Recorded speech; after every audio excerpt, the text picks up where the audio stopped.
Hola chicas, chicos, espero que estén muy bien. En esta clase vamos a ver el tercer tema que yo les decía la clase pasada, que es sobre regresión, lo que es el análisis de regresión. En esta clase vamos a hacer la introducción, vamos a ver lo que es el análisis de regresión simple. Las próximas 2 semanas vemos regresión múltiple y las últimas 2 semanas de ya el curso, o no, es una semana, mentiras, vemos regresión logística. Entonces, ya nos quedarían aproximadamente 5 clases. Entonces, para empezar, ¿qué vamos a entender por regresión? Si ustedes ponen en Google, ahí las invito a que lo hagan, si ponen en Google qué es regresión, les va a salir que es un retroceso en el transcurso de un proceso o una acción. Nosotros no vamos a entender eso. Y la palabra regresión lo podemos ver desde el psicoanálisis con Freud, la informática, la matemática, la parapsicología, etc. Entonces, el término regresión tiene muchos significados en general. Para nosotras y nosotros, el análisis de regresión estadística lo que va a hacer es, según Gómez, Miguel Gómez, un profesor de los más importantes propulsores de la estadística en Costa Rica, él decía que lo que hacemos mediante la regresión es ajustar los datos a un cierto criterio o modelo que permita describir esos datos. Pues vean que acá, lo primero, muy importante que nos está diciendo, es que tenemos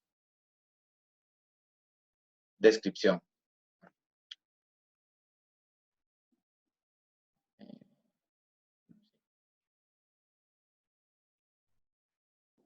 Entonces, lo primero que nos están diciendo acá es que hay descripción. Entonces, lo primero que hacemos es describir esos datos. Entonces, esto es muy importante. Lo primero que vamos a hacer es describir. Y luego, pronósticos o inferencias acerca de la variable dependiente. Entonces, ¿qué vamos a hacer? Describir datos, cómo se comportan los datos y luego hacer pronósticos o inferencias. Netter, que es un teórico también de la estadística, principalmente que ha escrito mucho sobre regresión, nos dice que es una metodología estadística que utiliza la relación entre dos o más variables cuantitativas en donde una de ellas puede ser predicha por la otra o las otras. Entonces vean que aquí, en esta otra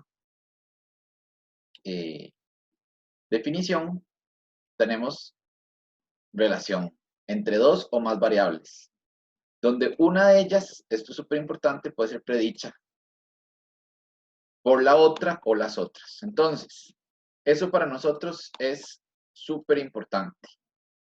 Entonces, tengan muy presente eso de lo que nos dice, de lo que nos dicen estos autores. En términos prácticos, un modelo de regresión se establece una relación causal o asociación entre una o varias variables independientes y una variable dependiente. Con esto hay que tener cuidado porque eso es relación causal. Para establecer relación causal, los datos tienen que ser un experimento. Ya eso lo hemos hablado. Nosotras y nosotros no vamos a trabajar experimentos, entonces solo vamos a trabajar asociaciones y correlaciones entre una o varias variables independientes y una dependiente. En general, el interés de aplicar este tipo de modelos radica en 3 cosas específicas y muy importantes para nosotras y nosotros. Una de ellas es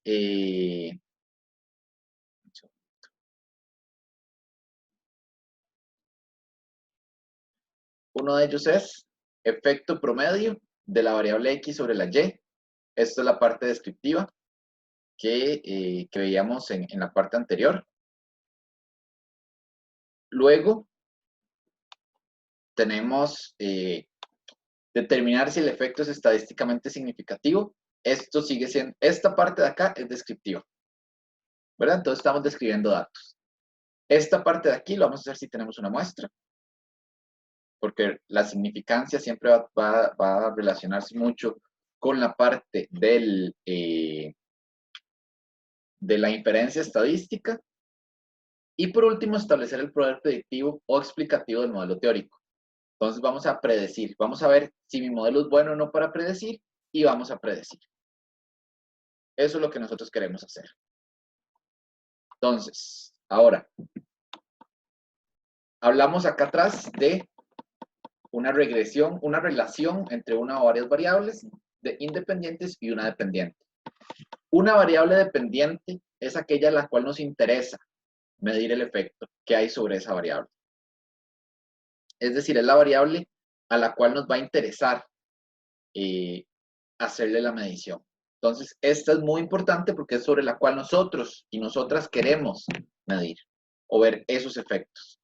Se llama también variable respuesta o se conoce como variable respuesta. Tenemos una variable independiente o varias variables independientes que se pueden llamar explicativas o predictoras, las cuales será la que explique la variación en la dependiente. Es decir, yo tengo una variable dependiente con la cual yo la quiero explicar a raíz de las variables independientes.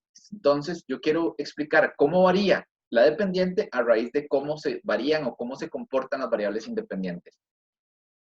No voy a explicar la causalidad. Aquí yo no voy a decir que las variables independientes causan la variable dependiente, no. Solo voy a ver una relación entre variables viendo a ver cómo funciona. Y para poder, ¿cómo decirlo? Para poder trabajar o para poder vincular la variable independiente de la variable dependiente o las variables independientes de la dependiente, vamos a trabajar un modelo o una función de regresión, que es una operación matemática que establecerá la relación entre entre la variable dependiente y las independientes. Entonces, tenemos un modelo matemático que lo que hace es precisamente establecer el vínculo entre la dependiente y las independientes. Ok, ahora, recordando un poco, recuerden que acá dice que tenemos una función de regresión, que es una operación matemática. Esto vamos a recordar un poquito, mínimo, la mate del cole. Lo que ustedes vieron en cuarto y quinto, donde hablábamos de funciones matemáticas. Una función matemática, o una función en general, es una relación entre un conjunto X, que en matemática llamamos dominio, y otro conjunto de elementos Y, que llamamos codominios. Algunos ejemplos de estas funciones son la lineal, la cuadrática, la logarítmica, la exponencial, entre otras. Entonces, recordando un poquito, si ustedes recuerdan esto, en el cole, decíamos que teníamos un conjunto X, y aquí teníamos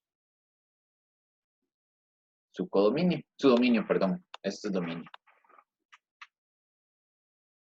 Y aquí tengo un conjunto Y,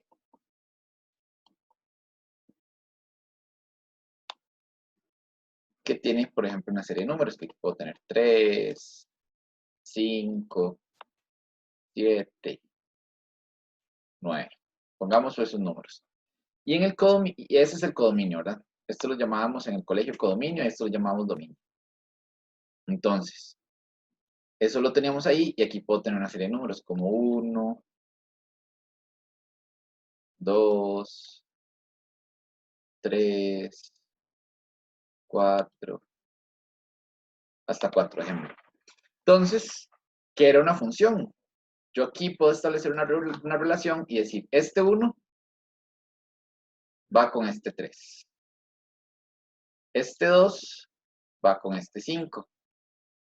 Este 3 va con este 7. Y este 4 va con este 9. Entonces, esto que estoy haciendo acá, de unir un dato de aquí con un dato de allá, es lo que conocemos como funciones. ¿Y cómo hago yo para juntar eso? ¿O cómo hago yo para tener esto? Entonces, Y, que son estos numeritos de acá, se dice que está en función de X. Por eso se decía en minúscula que Y está en función de X. ¿Verdad? Eso es recordando súper por encima de la manta del cole. Entonces, estas variables Y se pueden explicar usando una función que me diga cómo se comportan estos números o cómo de estos números yo puedo generar estos otros números.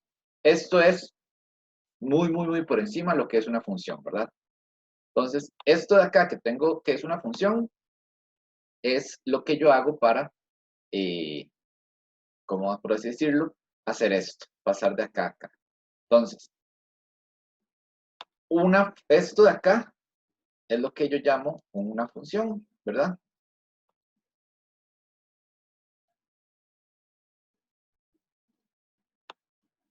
Una función. En este ejemplo de acá, la fórmula que me une estos valores de X con estos valores de Y es muy fácil. Entonces aquí tengo que f de X va a ser igual a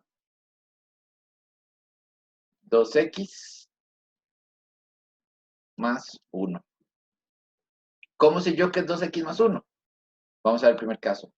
2 por 1, 2. Más 1, 3. Ok, entonces este se cumple. Este cumple lo que conocíamos, creo que criterio. Eso se llama criterio en mate. Entonces, 2. Sustituyo este 2 por esta X. 2 por 2, 4. Más 1, 5. También cumple criterio. 2 por X, que sería 3. 2 por 3, 6. Más 1, 7. Cumple. Y 4. Sustituyo 2 por 4, 8, más 1, 9. Todos cumplen este criterio, ¿verdad? Entonces, así es como se veían las funciones en el cole. Esto lo estoy hablando, si mal no recuerdo, lo primero que uno veía en cuarto año de colegio. Entonces, esto eran las funciones, ¿verdad? Nosotros, evidentemente, y nosotras, evidentemente, no vamos a hacer nada ni parecido a esto. Pero sí es importante que ustedes recuerden esta parte de acá. ¿Qué es esta parte de acá? Esta parte de acá es lo que se conoce como el criterio o la función. En nuestro caso, nosotros lo que queremos buscar es una fórmula como esta. Que me diga, de los X, cómo yo puedo generar un Y, o cómo los X me generan un Y, o cómo los X se relacionan con un Y, etc. Eso es lo que yo ando buscando. Y eso es lo que nosotras y nosotros vamos a buscar. Entonces, eso se hace mediante estas funcioncillas de acá. Recordando mate del cole, esos son algunos tipos de funciones que tenemos. Esta de acá, la logarítmica. Entonces, vean que tengo un eje Y, un eje X, tengo una función de X que es igual al logaritmo A de X. Tengo una recta, esta es la función lineal, ¿se recuerdan? Una línea, esta es una cuadrática, etc. Hay muchos tipos de funciones, pero nosotras y nosotros únicamente vamos a trabajar con la función lineal. Que la función lineal es esa que acabamos de ver de que tengo un mx, o sea, como se conoce mx más b. Y ya vamos a entrar a ver eso a más detalle, cómo lo hacemos en regresión. Ok, entonces aquí tenemos estos ejemplos de funciones. Entonces, en nuestro caso, vamos a tener un ejemplo, que ya lo hablamos la clase pasada cuando hablamos un poco de correlaciones. Entonces, tenemos dos variables. El porcentaje de votos que obtuvo el PAC en cada uno de los distritos y el índice de desarrollo distrital. Yo estoy definiendo como mi variable dependiente el voto PAC y mi variable independiente el índice de desarrollo distrital. ¿Cómo defino yo cuál variable es dependiente y cuál variable es independiente? Hay una serie no una serie, hay algunos recomendaciones de cómo hacer, pero la principal es mi interés o mi,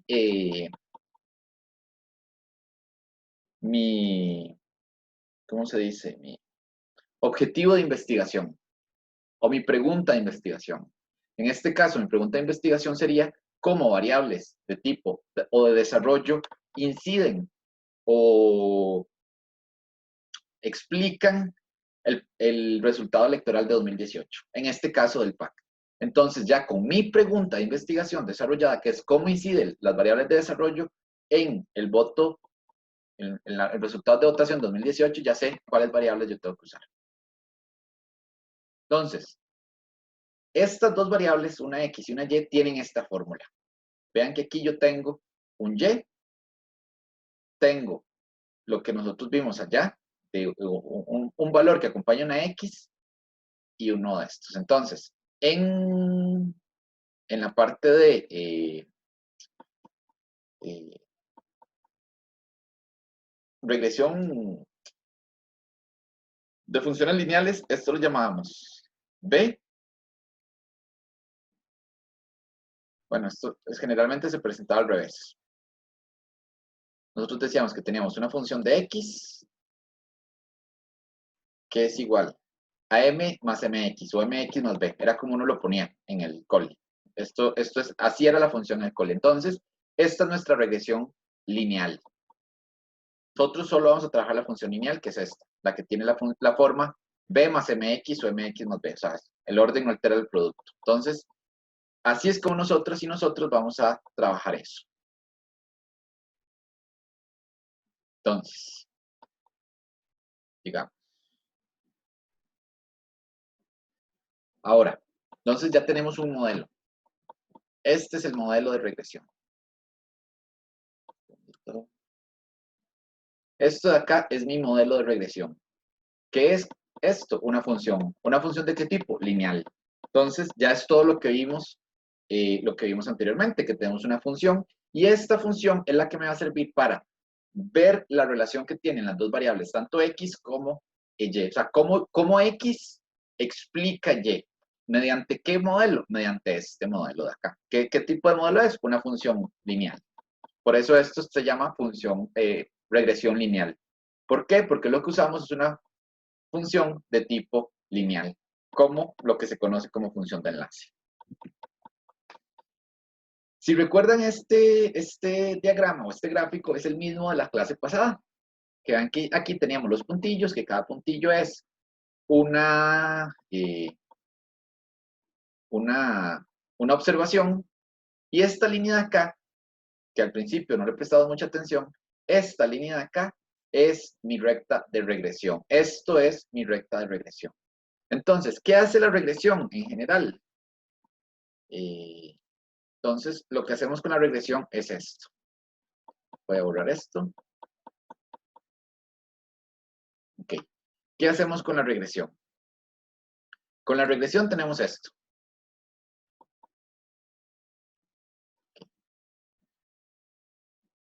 Entonces, ahí tenemos el eje Y, el eje X, el eje Y, y tengo el eje X, ¿verdad? Entonces, acá está. Esto es un ejemplo cualquiera, ¿verdad? No nos importa qué es X y qué es Y. Tengo un puntillo por acá, tengo un punto acá, tengo un punto acá, tengo un punto acá, tengo un punto por acá, tengo un punto por acá, tengo un punto por acá, tengo un punto por acá, un punto por acá. O sea, ustedes no puntos horribles, pero no importa. O sea, ustedes ahí me entienden. Tengo unos por acá. Ahí tengo varios puntillos. Voy a borrar unos porque me quedaron muy... Este, por ejemplo, este y este y este. Entonces ahí tengo una serie de puntos. Recordando que era la regresión lineal, o como veíamos este gráfico, que es un gráfico de un plot cualquiera, ahí está en y ahí está en X, ¿verdad? Entonces eso era así, ¿verdad? Entonces este tiene dos valores acá. La recta de regresión, lo que hace mi modelo de regresión es hacer una recta, valga la redundancia, que lo que hace es que trata de explicar esta relación. Entonces, si yo veo esto, yo, ok, mi modelo de regresión puede ir por ahí más o menos. Entonces, yo digo, esa es mi recta de regresión. Al yo ver la recta de regresión, yo digo, ok, está bien. Pero vean que los valores, acá yo tengo un valor, aquí tengo otro, aquí tengo otro. ¿Qué hace esta recta? ¿Cómo se calcula esta recta? Nosotros vamos a ver, bueno, no lo vamos a ver, pero para que sepan. Esto se llama un modelo de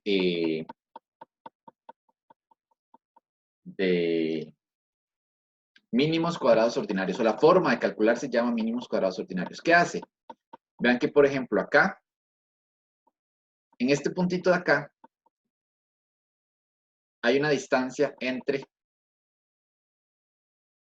el valor que ya vamos a llamar observado, que es este valor que está acá, y el valor predicho, que es el que pasa sobre la recta. Acá yo tengo otro. Vamos a asumir que aquí hay otro. Pero vean que este es más pequeñito. Acá yo tengo otro. Acá yo tengo otro. Otra diferencia. Acá yo tengo otro, ¿verdad? Como que hay muchos valores, muchas diferencias entre algunos más grandes, algunos más pequeños. ¿verdad? O sea, o sea, los puntos no están sobre la recta. Jamás van a estar, o muy pocas veces van a estar sobre la recta. Eso cuesta mucho que pase. Entonces, pero vean esto. O sea, esto, por qué estoy haciendo esto? Vean que hay diferencias entre el punto, digamos, vamos a tener algunas diferencias entre el punto observado, todos estos que están acá, los llamamos puntos observados. Y los puntos, digamos, aquí hay un punto, aquí hay un punto. Recuerden que una recta es una unión de puntos. Aquí hay muchos puntos seguidos, ¿verdad? Entonces, esas diferencias entre la recta y los puntos observados son los errores. Esos errores, lo que buscamos hacer con este método que se llama mínimos cuadrados ordinarios es dibujar la recta de regresión más buena que me genere menos residuos, o sea, que los residuos sean más pequeñitos en promedio o en total. En total, que los residuos sean lo más pequeñito posible. Eso es lo que estamos haciendo con la recta de regresión. Entonces, esta recta que yo tengo acá, ay, me fui. Ok, no importa. Esta recta que yo tengo acá, lo que busca es, perdón un segundito. Ok, esta recta que yo tengo acá, ¿verdad? De esta línea verde, lo que busca, ay, señor, perdón, chicos. Que ya ahora sí. La línea verde que yo tengo acá lo que busca es minimizar esta diferencia que hay entre el punto observado y el punto teórico. Estos puntitos que están acá sobre la recta es lo que vamos a llamar nosotros puntos teóricos. Acá hay un punto, acá hay un punto, déjame recordar. Acá hay un punto, acá hay un punto, acá hay un punto, ¿verdad? Hay puntos sobre la recta. Entonces lo que queremos hacer es que la diferencia entre este punto y el punto que queda sobre la recta sea el menor posible. Vean que estamos sobre el eje X, no sobre el eje Y. O sea, yo no hago este punto hacia allá, habrá donde choca, ni nada, no. Lo hacemos sobre el punto, sobre el eje X, o sea, bajando o subiendo. Esa es la idea más o menos, o sea, esa es la idea de lo que se conoce como mínimos cuadrados ordinarios. Nosotros no vamos a entrar a la fórmula ni nada, esto es como para que tengan un panorama súper general de lo que trata, de lo que hace esta recta. Entonces, ¿por qué se llama modelaje o modelar? Recuerden que en las definiciones principales vemos que buscamos modelar los datos. Esta recta lo que busca es modelarlos porque lo que quiere hacer es simplificarlos, porque estos puntos son muy diversos. Entonces, lo que buscamos es, mediante esta recta, simplificar estos datos. ¿Para qué? Para describirlos, porque vean que la recta me dice si va subiendo o va bajando, es decir, si su correlación fuera directa o inversa, porque también hay rectas de regresión que bajan, no solo que suben, sino también hay rectas que bajan. Me dice cuál es su, bueno, cuál es su correlación, me dice cuál es su, no, cuál es la dirección de la correlación, cuál es la forma, etcétera. También me dice qué tan bien o qué tan mal se agrupan esos datos, pero también me sirve luego para predecir. Entonces, esto es muy importante que nosotras y nosotros lo tengamos clarísimo cuando hacemos este trabajo. Entonces, volviendo acá. Vean que ya aquí no tengo 10 puntos como tenía antes, sino tengo 491 puntos. Entonces, ese proceso lo que hace es que esta recta lo que busca es minimizar las diferencias que podrían haber. Por ejemplo, entre este punto y la recta. Entre este punto y la recta. Vean que aquí hay diferencias. Esto es lo que llamamos residuos, ¿verdad? Todos estos son residuos. O errores. Pero es mejor decir residuos porque errores suena como si estamos haciendo algo mal y no estamos haciendo nada mal. O sea, simplemente que estamos resumiendo datos. Entonces vean que aquí tenemos todos estos, cada puntito tiene su diferencia. Bueno, este caso es exactamente igual. Vemos que aquí hay algunos que caen sobre la recta, entonces esos puntos no tienen error, no tienen residuo, pero hay otros que sí. ¿Cuál es la lógica de este modelo? Minimizar en total, vean que hay bueno, hay 491 de estas lineecitas. Lo que busca este modelo es minimizar el error completo entre unos y otros. Entonces, eso es lo que buscamos. Esto es importante, o sea, lo vamos a saber hacer nosotros y nosotros no. O sea, esto es simplemente para que ustedes más o menos entiendan lo que hace el modelo. Esta recta, ¿dónde la saqué? De este modelo de acá. Entonces, este es el modelo. En el cole, cuando ustedes vean esto le llamábamos la pendiente y a esto le llamábamos la intersección o el intercepto. No, no, sí, yo creo que era el intercepto, como se llamaba en el cole. Acá no le vamos a llamar mx más b ni nada, sino lo vamos a llamar de forma diferente. ¿Qué se busca en una regresión? Se busca minimizar el error que se da entre el promedio esperado y el promedio observado. Las diferencias establecidas se conoce como residuos, que es precisamente esto. Yo busco minimizar la diferencia entre este, que es el promedio o el valor observado, y el valor predicho, que es este. O el valor, sí, el promedio predicho, que es este. Entonces, eso es lo que busco hacer. Como ya les decía, únicamente vamos a utilizar el método conocido como mínimos cuadrados ordinarios, que busca minimizar la suma del error de regresión en cada curva. Eso, así es como lo trabajamos nosotras y nosotros. Tipos de regresión. Según el número de variables, tenemos la regresión simple, que es una única variable predictora, como la que vimos del PAC o el índice de desarrollo social, y las variables independientes, que es múltiple. Entonces, hoy, bueno, esta clase vamos a ver solo la variable, la regresión simple, la otra clase vemos es la múltiple. Y según el tipo de variables que podamos tener, tipo de variables, y hay otras cosas, pero nos vamos a entrar en el tipo de variables, de la variable dependiente, según el tipo de variable dependiente, podemos tener lineal, cuando la variable dependiente es cuantitativa, logística, cuando la variable es dicotómica o binaria, Poisson, cuando la variable dependiente es de conteo, entre otras. Hay demasiados tipos de regresión, pero nosotros y nosotras solo vamos a ver la lineal y la logística, simple y múltiple. Entonces, de eso se trata este juego, o esto que vamos a ver. La regresión lineal simple, que es lo que nosotros estamos viendo. Ya dijimos que solo tenemos una variable predictora o una variable independiente y una variable de tipo cuantitativa que va a ser mi variable dependiente. Vamos a tener la función de enlace, es la lineal, ya eso lo dijimos, lo estamos como retomando. Se llama intercepto, al intercepto se le llama beta 0 y vamos a llamar beta 1, esto es beta, ¿verdad? Beta 0, beta 1, al coeficiente de regresión que acompaña a la X. Entonces será la forma B más beta 0 más beta 1X. Entonces, si volvemos a este ejemplo, sería beta 0, ¿a cuánto es igual? A menos 3.02. Y beta 1 a 0.35X. Beta 0 es el que no tiene ninguna X, beta 1 el que tiene ya una X, luego vamos a tener beta 2 cuando hay una X2, beta 3 cuando tenemos una X3, etc. Como estamos en simple, solo tenemos beta 0 y beta 1. Entonces, hay una interpretación. O sea, esos coeficientes se tienen que interpretar. Aquí está la forma genérica en que se interpretan. Entonces, el intercepto, que vamos a llamar beta 0, es el valor de la variable. Si el valor de X es igual a 0. Es decir, es ¿qué pasaría si no existe? Ok, es el valor de X cuando beta 0, es el valor de beta 0, pero es el valor de la variable cuando X vale 0, de la variable dependiente, ¿verdad? O sea, no tenemos un efecto de la variable independiente. En buena teoría se dice que es el promedio sin efecto, pero eso no lo vamos a tomar en cuenta.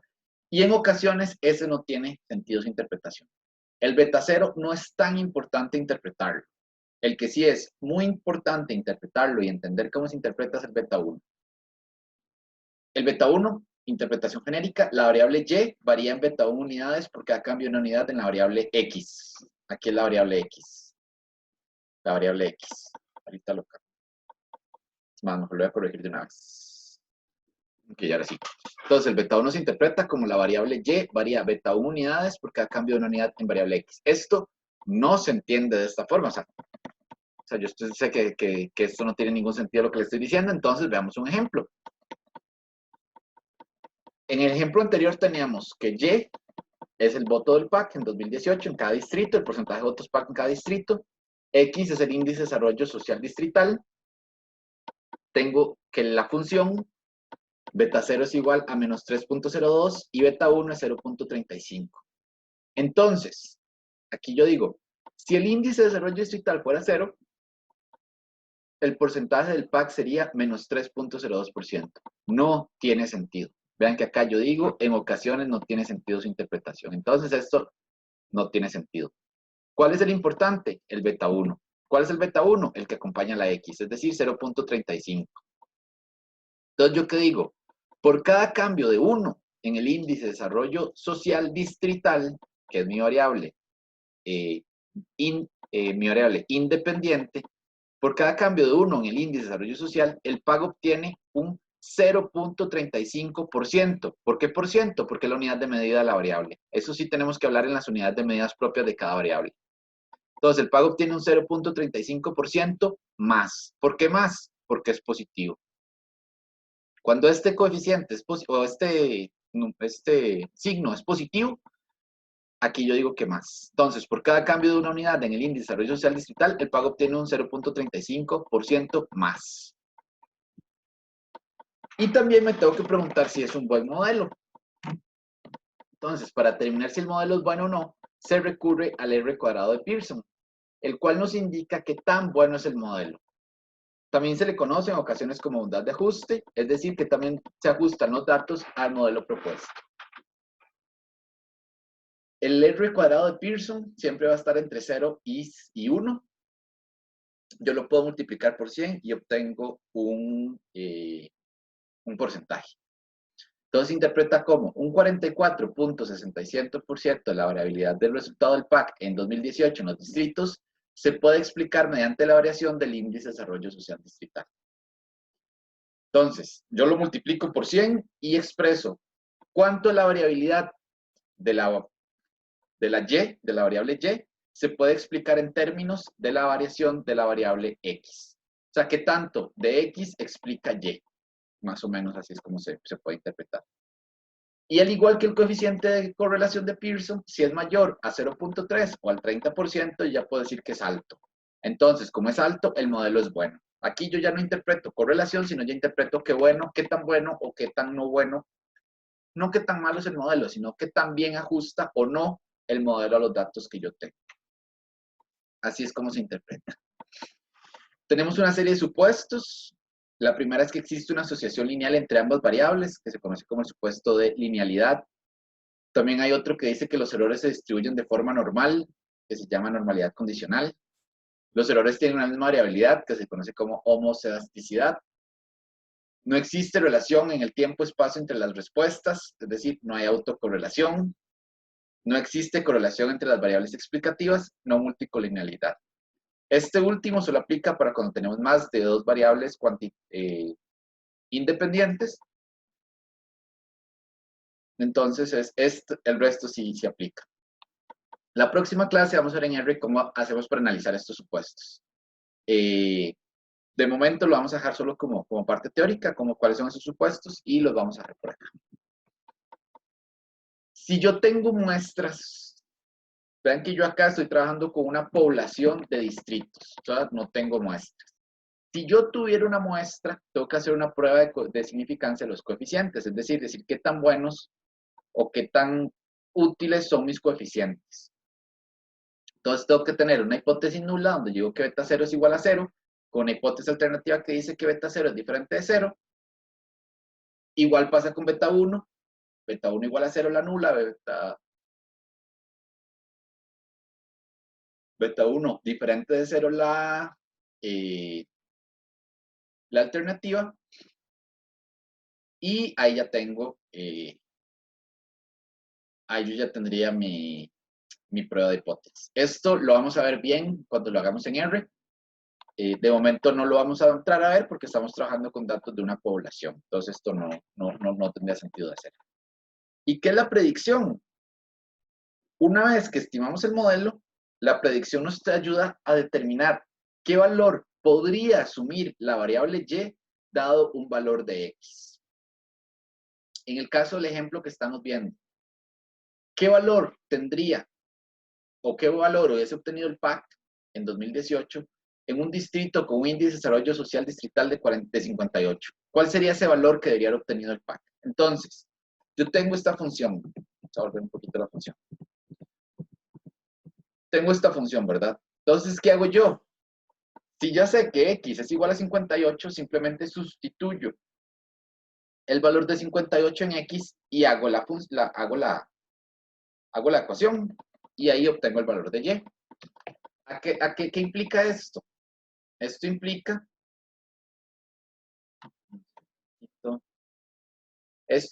que, por ejemplo, 58 tiene que estar por acá. Entonces, yo quiero calcular cuál sería el valor esperado de un distrito con 58. Entonces, yo voy a buscar este puntito de acá, acá. Entonces, vean que, no, esa recta me quedó muy rara. Voy a hacerla, a ver, tratar de hacerla más recta posible. Entonces, sería de acá. Creo que ahí sí está recto. Entonces, yo quiero buscar este puntillo acá. Entonces, vean que está aproximadamente en 16. Veamos a ver si es cierto.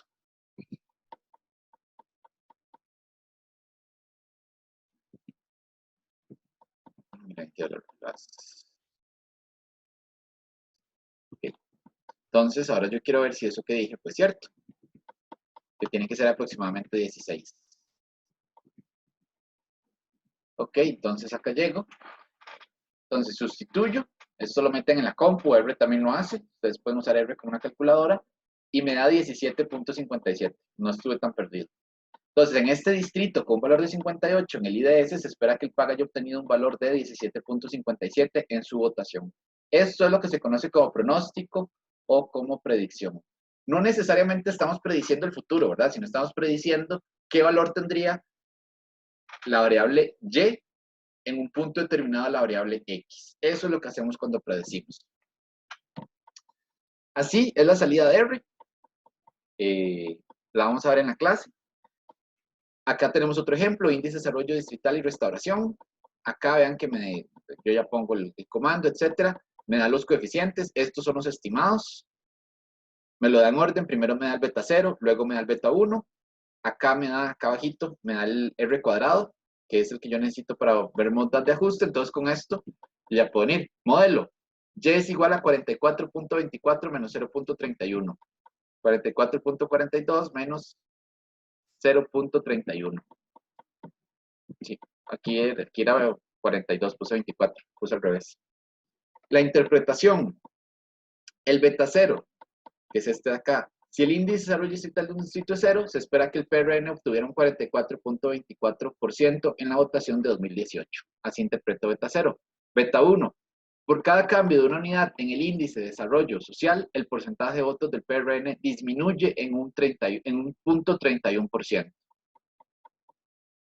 Vean acá. ¿Por qué disminuye? Porque es negativo. En el otro recuerden que decíamos que aumentaba porque era positivo.